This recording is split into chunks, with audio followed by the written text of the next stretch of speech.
वर्धमानं परमपाणं जिनं तिशुद्धेन वोच्छामि रयणसारं सायारणयार्धं मीणम्। बोलिए श्री खजराट संभवनाथ भगवान की जय। आचार्य श्री कुंद कुंद स्वामी की जय। हम सभी बड़े सौभाग्यशाली हैं जो हमें आचार्य कुंद कुंद स्वामी का महान ग्रंथ रयणसार का अध्ययन करने का अवसर मिल रहा है। यह ग्रंथ श्रावकों की दृष्टि से बहुत महत्वपूर्ण है और मुनियों की दृष्टि से भी बड़ा महत्वपूर्ण है। दान का प्रकरण चल रहा है। आज हम जिन दो गाथाओं का अध्ययन करेंगे क्रमशः गाथा क्रमांक 32 और 33। ये दोनों गाथाएं बहुत सरल हैं लेकिन चिंतन के लिए बहुत फॉलो करने के लिए बहुत आवश्यक हैं। अगर कोई व्यक्ति दान की द्रव्य का हरण कर लेता है तो उसका क्या नुकसान है, उससे क्या गड़बड़ियां भविष्य में हो जाती हैं, वो हमें इन गाथाओं के द्वारा आचार्य कुंद कुंद स्वामी बताने की अनुकंपा कर रहे हैं। चलिए प्रारंभ करते हैं। गाथा क्रमांक 32 उच्चारण। जिन्नुद्धार। जिन्नुद्धार आधारणा पूरणा छोटी ऊ की मात्रा। जिन्नुद्धार। पैठा। पैठा आधा ठ बड़े आ की मात्रा। पैठा। जिण पूया। जिण पूया। तिथ वंदन। तिथ वंदन। शेष धनम। शेष धनम। जो भुंजई सो भुंजई। जिणुद्दिठम। जिणुद्दिठम आधा दा पूरा दा। जिणुद्दिठम। नरय गई दुखम। नरय गई दुखम। जिन्नुद्धार पैठा। जिन्नुद्धार पैठा। जिण पूया तिथ वंदन शेष धनम। जिण पूया तिथ वंदन शेष धनम। जो भुंजई सो भुंजई। जो भुंजई सो भुंजई। जिणुद्दिठम नरय गई दुखम। जिणुद्दिठम नरय गई दुखम। बहुत अच्छी गाथा है। जो भुंजई जो भोगता है। जो भुंजई जो भोगता है। किसको भोगता है? ऊपर लिखा है शेष धनम। शेष शेष बचे हुए धनम धन को।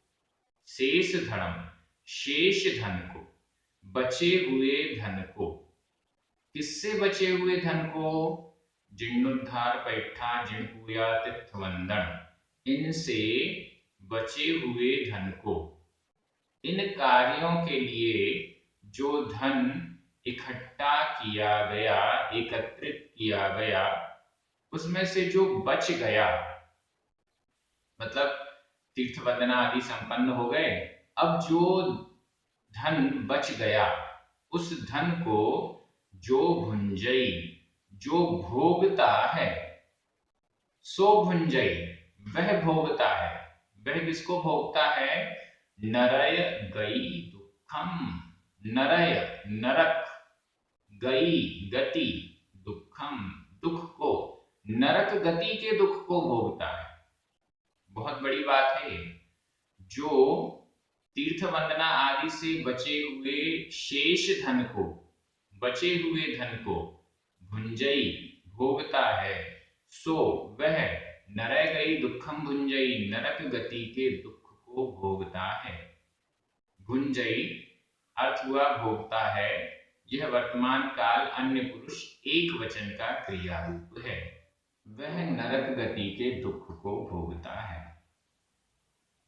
ये किसने कहा? जिणुद्दिठम। जिणुद्दिठम संधि विच्छेद कर दीजिए, जिण प्लस उद्दिठम, ण में छोटा आ, उद्दिठम का उ, आ और उ मिलकर आ का लोप हो गया, उ रह गया। जिणुद्दिठम, जिण जिनेंद्र भगवान के द्वारा उद्दिठम कहा हुआ, जिनेंद्र भगवान के द्वारा कहा हुआ, उद्दिठम कहा हुआ, उपदिष्ट उपदेश किया हुआ। यहां पर उद्दिठम भूतकालिक कृदंत का अनियमित प्रयोग है। यह जिनेंद्र भगवान के द्वारा कहा हुआ है। क्या क्या कहा हुआ है?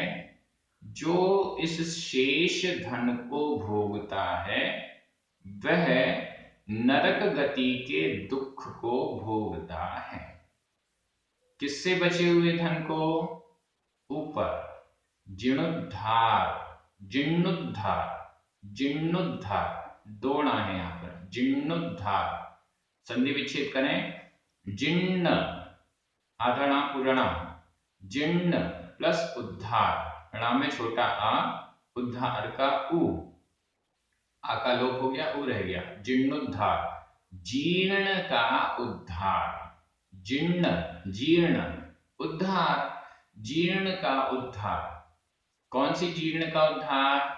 जिन मंदिर, जिन मंदिर आदि जब ये जीर्ण हो जाते हैं तो इनका उद्धार करने के लिए, जीर्णोद्धार करने के लिए जो भी धनराशि एकत्रित की जाती है, जीर्णोद्धार संपन्न होने के बाद जो शेष धन बचता है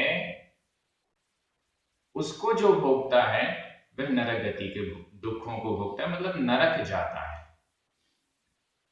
जीर्णोद्धार से बचे हुए पैसे को जो हड़प जाता है, जीर्णोद्धार के बचे हुए पैसे को जो अपने उपयोग में ले लेता है, अपने भोगोपभोग में ले लेता है, वह नरगई दुखम, नरक गति के दुख को भोगता है, नरक गति के दुख को प्राप्त करता है।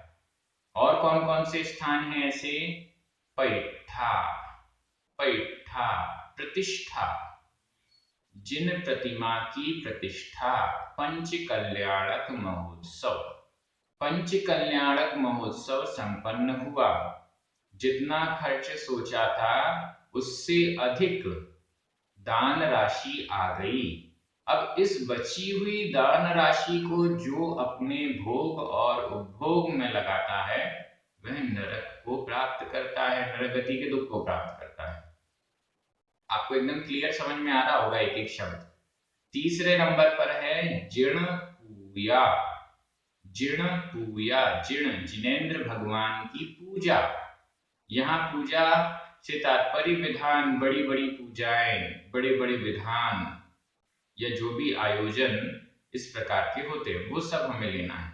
जिन पूजा, जिन पूजा। अब जिन पूजा के निमित्त से जो द्रव्य इकट्ठी की गई, एकत्रित की गई और वह उसमें से जो शेष बची, हमने विधान का विचार किया, बड़ा विधान अष्टानिका पर, और लगभग इतनी राशि का व्यय इसमें होना है, एकत्रित किया गया, राशि ज्यादा हो गई, लोगों का मन अच्छा लगा, दान राशि ज्यादा हो गई। अब जो शेष धन बचा है उसका जो भोग करता है वह नरक गति जाता है। और इसके बाद तीर्थ वंदन, तीर्थ वंदना, तीर्थ वंदना के समय भी ऐसा होता है, 5, 7, 10 लोगों ने मिलकर या समाज ने मिलकर सोचा कि पूरी एक बस या एक ट्रेन तीर्थ वंदना के लिए जाएगी, सब लोग कंट्रीब्यूशन करो, सब लोग इकट्ठे करो, और उसके बाद 4-5 लोग मुखिया हो जाते हैं, वो मिलकर उसको खर्च करते रहते हैं। अब उसमें जो बचा हुआ धन है उसको यदि वे स्वयं के भोग में ले लेते हैं तो नरक गति के दुखों को भोगेंगे, ऐसा यहाँ पर कहा गया है। शेष गाथा का शाब्दिक अर्थ तो क्लियर हो गया। एक बार मैं शाब्दिक अर्थ एक बार सीधे सीधे बोलता जाता हूं, आपकी नजर प्राकृत शब्दों पर चली जाएगी। जीर्णोद्धार, प्रतिष्ठा, जिन पूजा, तीर्थ वंदना आदि से बचा हुआ जो धन है उसको जो भोगता है वह नरक गति के दुख को भोगता है, ऐसा जिनेंद्र भगवान ने उपदेश दिया। जिनेंद्र भगवान ने कहा, जिनेंद्र भगवान के द्वारा कहा गया। अब जरा विचार करते हैं, शेष धन का क्या मतलब है? शेष धन से तात्पर्य क्या है? जीवनोद्धार से शेष धन। ये बड़ी समस्याएं होती हैं। हम सोचते हैं कि यहाँ पर इतने रुपए खर्च होंगे और हमारी योग्यता से या हमारे द्वारा, हमारी चतुराई से कम धन में ही वो काम हो जाता है। अब जो बचा हुआ धन है वो किसका, ये समस्या आती है। तो जो कमेटियां बनती हैं, समितियां बनती हैं, वो समितियां इसमें प्रावधान करती हैं। पंच कल्याणक हुआ, पंच कल्याणक में यदि शेष कुछ राशि बचेगी तो हम इस जगह दान कर देंगे, ऐसा प्रावधान वो समितियां करती हैं। कोई पर्टिकुलर व्यक्ति उसको अपने भोग में नहीं लेता, लेकिन यदि लेगा तो वह नरक जाएगा, ऐसा यहाँ पर आचार्य कुंद स्वामी कह रहे हैं। तीर्थ वंदना आदि में हम 5-7 लोगों ने मिलकर सोचा कि जितना खर्चा होगा उसको हम आपस में बांट लेंगे। अब एक व्यक्ति खर्च करता जा रहा है, लास्ट में हिसाब हुआ कि सबको इतने इतने रुपए देने, सबने उतने उतने रुपए दिए, काम हो गया। लेकिन अगर पहले से ही जमा कर लिया और उसमें से फिर कुछ शेष बचा और वो शेष वापस नहीं किया गया तो यहाँ पर नरय गई दुखम, नरक गति के दुख मिलने वाले हैं। कई बार क्या होता है, ये कहा जाता है आप लोग इतने इतने हजार रुपए मिलाओ, 5-5 हजार रुपए मिलाओ, जितना खर्च होगा अगर इसके अंदर हो गया तो ठीक, और अगर इससे ज्यादा होगा तो शेष राशि मैं लगा दूंगा। ऐसा सिस्टम भी होता है। और बड़े बड़े पंच कल्याणकों में भी ऐसा सिस्टम होता है कि बड़े बड़े सेठ सामने आते हैं और वो ये कहते हैं कि ये पूरा प्रोग्राम जितना खर्च इसमें हो रहा है मैं करता जाऊंगा, और उसके बाद जितनी राशि दान की राशि आती रहेगी उसमें से बचा हुआ, अगर दान राशि से ओवर यदि खर्च हो रहा है तो भी मैं करता जाऊंगा। तो ये ऐसा सिस्टम तो बहुत अच्छा है, लेकिन कुछ लोग ऐसी गड़बड़ी करते हैं कि पूरा ठेका ही ले लेते हैं। समझिएगा गड़बड़ी, पूरा ठेका ले लेते हैं कि इस प्रोग्राम का पूरा ठेका मेरा, नुकसान हुआ तो मेरा और फायदा हुआ तो मेरा। ये गड़बड़ है। विचार करते चलें। आजकल तीर्थ वंदना के लिए सिस्टम होते हैं, कोई ट्रैवल एजेंट होते हैं, वो तीर्थ वंदना की पूरी फैसिलिटी बताते हैं कि अगर आपको यहाँ की तीर्थ वंदना करनी है तो इतने हजार रुपए आपको कॉस्टिंग आएगी। अब उस कॉस्टिंग में वह ट्रैवल एजेंट क्या कमा रहा है, क्या नहीं कमा रहा है, यह शेष धन में नहीं आएगा। अब इस प्रकार का जो कार्य कर रहा है वो कितने रुपए बचा रहा है उसको शेष धन में नहीं लिया जाएगा। वो उसका कार्य है, वो अपनी कमाई कर रहा है। ये तीर्थ वंदना का शेष धन नहीं है।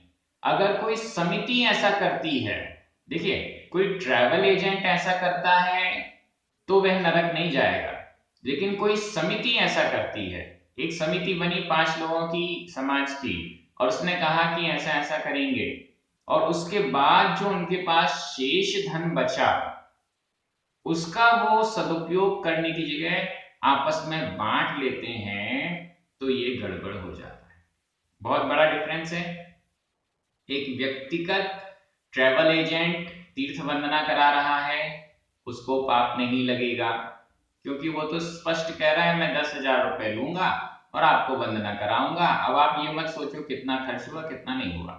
लेकिन अगर एक समिति ऐसा बोलती है और उसके बाद फिर उसके पास बचा हुआ धन रह जाता है, तो उस बचे हुए धन को भी या तो वो वापस करे, और वापस नहीं करती है तो वो किसी दूसरे दान के क्षेत्र में उसका सदुपयोग करे। और या फिर ऐसा कर सकती है कि अगली बार की जो तीर्थ वंदना होगी उसके लिए हमारे पास इतना अमाउंट सरप्लस है और आगे इस अमाउंट को हम उसमें ही अगली तीर्थ वंदना के लिए जोड़ देते हैं। ऐसा कुछ ना कुछ प्रावधान वहां पर किया जाना चाहिए। जीर्णोद्धार, पंच कल्याणक में कई बार खर्च कम होता है, राशि ज्यादा आ जाती है। कई बार का मतलब जहां पर अच्छे अच्छे मुनि महाराज होते हैं वहां पर दान राशि ज्यादा आ जाती है। तो फिर ये तय किया जाता है कि इसमें से बची हुई राशि का सदुपयोग समिति तय करती है कि यह बची हुई धनराशि का उपयोग फलाने तीर्थ क्षेत्र के निर्माण में या किसी गौशाला में या किसी अन्य स्थान पर ऐसी ऐसी जगह पर हम इसे व्यय करेंगे। तो ऐसा होना चाहिए। मुझे लगता है बहुत सारी बातों पर विचार हुआ। आगे जो गाथाएं आएंगी उस पर हम दोबारा फिर से विचार करेंगे। ये बहुत अच्छी गाथा थी और मुझे लगता है ऐसी गाथाएं स्वाध्याय में बहुत कम आती हैं। ये प्रकरण बहुत कम सुनने और समझने को मिलते हैं। अब हम अगली गाथा में चलते हैं। ऐसी द्रव्य को हरण करने वाला व्यक्ति क्या बनता है, क्या फल उसको मिलता है। गाथा क्रमांक 33। उच्चारण।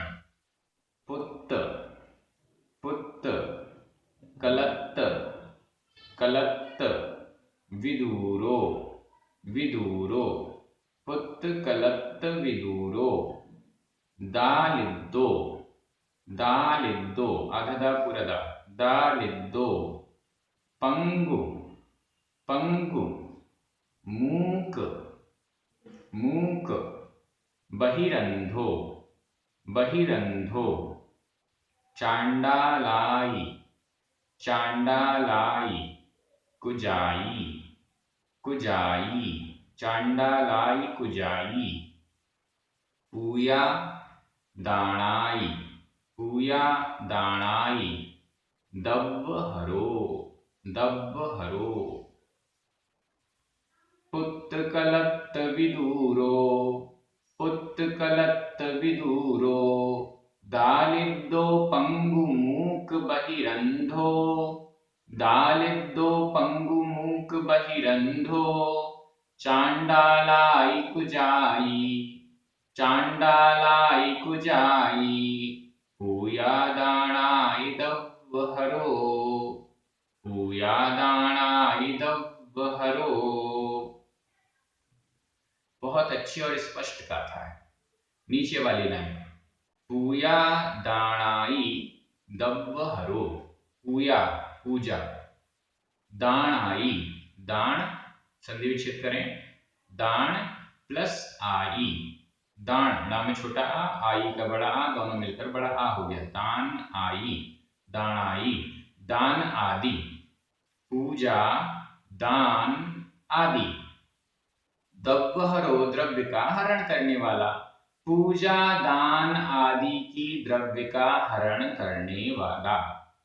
किसी ने पूजा के लिए, दान के लिए या अन्य ऐसे कार्यों के लिए जो धन इकट्ठा किया उसका हरण करने वाला, उस द्रव्य का हरण करने वाला, उस द्रव्य को चुरा लेने वाला, उस द्रव्य में हेर फेर करने वाला क्या बनता है। जो हमने पिछली गाथा में पढ़ा, ऐसा करने वाला क्या बनता है, अच्छे से देख लीजिएगा। पुत्र कलत्त विदूरो, पुत्र पुत्र, कलत्त कलत्र यानी स्त्री पत्नी, विदूरो विदूर रहित, दूर दूर यानी दूर रहने वाला, विदूर यानी अच्छे से दूर रहने वाला, रहित पुत्र रहित होता है, संतान रहित हो जाता है, पत्नी रहित हो जाता है। ऐसा व्यक्ति जो पूजा दान आदि की द्रव्य का हरण करता है, पूजा द्रव्य दान आदि के शेष बचे हुए धन का या उस धन में से हेर फेर करता है, हिसाब में गड़बड़ी करता है, कुछ अपने पास रख लेता है, बचा लेता है, ऐसा व्यक्ति द्रव्य का हरण, पूजा दान आदि में जो द्रव्य है उसका हरण करने वाला, पुत्र से रहित निसंतान होता है। कलत्र से रहित पत्नी से रहित हो जाता है, पत्नी जल्दी मरण को प्राप्त हो जाती है, जो भी शादी ही नहीं हो पाती, ऐसा भी समझ सकते हैं। पुत्र और पत्नी से रहित होता है। और कैसा होता है? दालिदो, दारिद्री, दरिद्र होता है, निर्धन होता है। अब ये सब मैं नहीं कह रहा हूं, आचार्य कुंद स्वामी स्वयं बता रहे हैं कि इतना बड़ा ये पाप है, देव द्रव्य का हरण करना इतना बड़ा पाप है कि इसके फलस्वरूप निसंतानता, पत्नी का जल्दी देहांत हो जाना या शादी ही ना हो पाना, पत्नी से रहित हो जाना, दरिद्री, निर्धनता, जीवन भर निर्धनता बनी रहेगी। पंगु, मूक, पंगु, पंगु का मतलब होता है लंगड़ा, पंगु हो जाता है, एक पैर नहीं या दोनों पैर नहीं, पंगु, लंगड़ा। मूक, मूक का मतलब होता है बोल नहीं सकता, ऐसा व्यक्ति जिसमें बोलने की शक्ति नहीं है, मूक। और बहिरंधो, बहिरंधो, बहिर प्लस अंधो, संधि विच्छेद देख लीजिए, बहिर रा में छोटा आ, अंधो का आ, दोनों मिलकर बड़ा आ हो गया, लेकिन अंधो में आधा न और धा ये संयुक्त अक्षर है, तो इससे पूर्व जो दीर्घ स्वर है वो ह्रस्व हो गया, वापस छोटा हो गया, बहिरंधो, बहिर बहरा, अंध अंधा। ऐसे देव द्रव्य का हरण करने वाला व्यक्ति पंगु होता है, मूक होता है, बहरा होता है, बहिर बधिर बहरा होता है, अंधो अंधा होता है। चांडालाई कुजाई, चांडालाई संधि विच्छेद देखें, चांडाल प्लस आई, चांडाल ला में छोटा आ, आई बड़ा आ, दोनों मिलकर बड़ा आ हो गया। चांडाल आई, चांडाल आदि, चांडाल आदि कुजाई, कुजाति, चांडाल आदि कुजातियों में उत्पन्न होता है, चांडाल आदि कुजाति वाला होता है। ऐसा वह पूजा दानाई दब्बहरो, पूजा दान आदि का द्रव्य हरण करने वाला व्यक्ति ऐसी ऐसी दुर्गतियों में दुखों को प्राप्त करता है।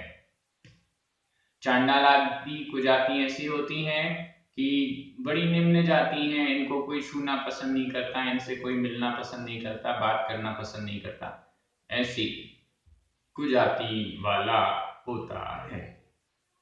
यहां पर एकदम स्पष्ट किया गया है कि कोई भी दान का द्रव्य हरण करते हैं तो ये दुर्गतियां मिलती हैं। ये प्रकरण आगे भी चलेगा, इस पर चिंतन और किया जाएगा। मुझे लगता है कि ये गाथा एकदम सरल है और आपको स्पष्ट हो गई होगी। मैं हिंदी में एक बार अर्थ कर देता हूं, आपकी नजर प्राकृत शब्दों पर चली जाएगी। पूजा दान आदि द्रव्य का हरण करने वाला पुत्र और स्त्री से रहित दरिद्री, लंगड़ा, गूंगा, बहरा, अंधा और चांडाल आदि कुजाति वाला होता है। आज का प्रश्न ये रहेगा कि ऐसी कौन सी एकदम बारीक बातें आपको बतानी है जो आपको लगता है कि लोग गड़बड़ी कर रहे हैं, इस दान के क्षेत्र में द्रव्य का हरण हो रहा है। एकदम बारीक बारीक चीजें जो गड़बड़ियां अक्सर देखने में या समझने में आ जाती हैं, उसको आपको कमेंट बॉक्स में लिखना है। आपको लगता है कि कई बार ऐसा होता है, कहीं रसीद बन रही है, अब वह रसीद में ऊपर वाली कॉपी जो हमें दी जाती है उसमें तो लिखा है 5000 और नीचे वाली जो कॉपी है जो कि समिति के पास जाएगी उसमें 5000 की जगह एक जीरो कम है, 500 ही लिखा हुआ है। तो ऐसी बहुत सारी गड़बड़ियां बीच वाले लोग करते हैं, ये आपको कमेंट बॉक्स में लिखनी है जो आपको ऐसा लगता है कि ये गड़बड़ है, गलत है। आप सभी बहुत अच्छे से अध्ययन कर रहे हैं। रयण सार का अनोखा विषय अनोखा सब्जेक्ट हमें प्राप्त हो रहा है, ये आचार्य कुनकुन स्वामी और हमारे गुरुओं की, आचार्य परंपरा की हम पर अनुकंपा है कि ऐसा ग्रंथ हमारे पास इतने 2000 साल बाद भी आचार्य कुनकुन स्वामी ने जब लिखा था उससे लेकर आज तक यह सुरक्षित रहा है हम सभी के पुण्य से। इस दृष्टि से बहुत अच्छा ये कार्य हो रहा है, सभी को बहुत अच्छे से समझ में आ रहा है, एक एक शब्द क्लियर हो रहा है। सभी पढ़ने वालों को धन्यवाद, पुण्यार्जकों को धन्यवाद, सभी को जय जिनेन्द्र। जिनवाणी माता की जय।